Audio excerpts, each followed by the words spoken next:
The Army has released suicide numbers for the month of January. There were 12 potential cases, only one has been confirmed. Among the reserve component, there were 15 potential suicides. In December, the Army reported 10 potential cases among active duty soldiers. 3 of those were confirmed. There were 7 suicides among the reserve component. 7 Naval Special Warfare Group 2 service members rescued a group of children Monday from the rubble of an elementary school hit by a landslide in Haiti. 4 children died in the 2-story school in Cap Haitian. The rescue efforts took 4 hours and the service members were attached to the Joint Forces Special Operation component. Meantime, the first Coast Guard cutter to arrive in Haiti is returning home. The Coast Guard cutter Forward is scheduled to return to Portsmouth Thursday afternoon after a 52-day mission, which included assisting with Haitian disaster relief operations. The commander of Joint Task Force-Haiti, Lieutenant General Ken Keane, briefed reporters Wednesday from Port-au-Prince. Petty Officer Elliot Fabrizio has the latest. Operation Unified Response and Joint Task Force-Haiti are transitioning the relief effort in Haiti to the Haitian government and civilian aid organizations.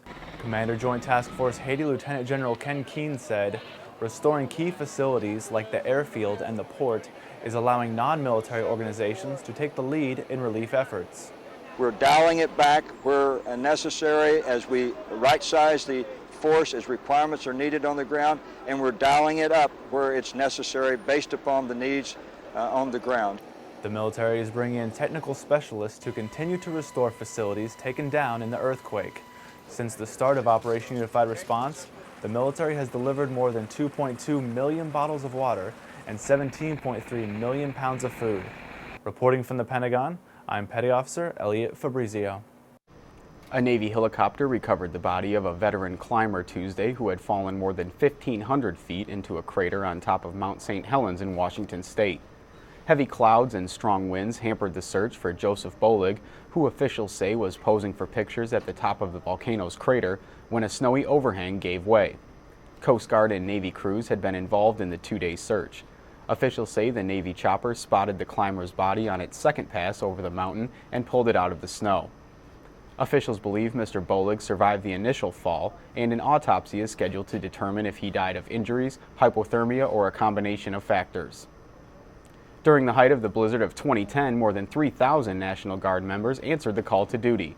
They assisted in recovery efforts, transported essential personnel, and supplied logistics and communication support. Specialist Tom Bixler has more on that massive show of support from Fort Indiantown Gap, Pennsylvania. February 2010. Pennsylvania is hit with a blizzard that produced snow drifts as high as some people are tall, closing roads and rendering motorists, including first responders, immobilized. That's where the Pennsylvania National Guard comes in. With vehicles like the Humvee, they're able to get first responders like state troopers and EMS to locations that normal vehicles can't reach, on roads that are normally almost impassable. Pennsylvania State Trooper Kara Sadusky says the vehicles were essential. With the help of the Humvees, we have more access to different areas. There's been heavy drifting with the winds here, making it hard for our normal cruisers to make it around in the storm. Army Specialist Randy Rice explains how the National Guard assisted.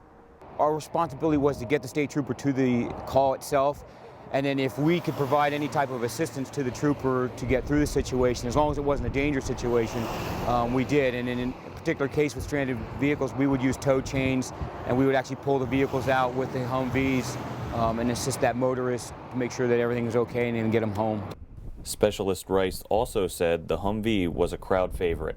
The trooper that I rode with kept commenting about how he'd like to have one of these because we didn't get stuck at all. Reporting from Fort Indiantown Gap, Annville, Pennsylvania, I'm Army Specialist Tom Bixler.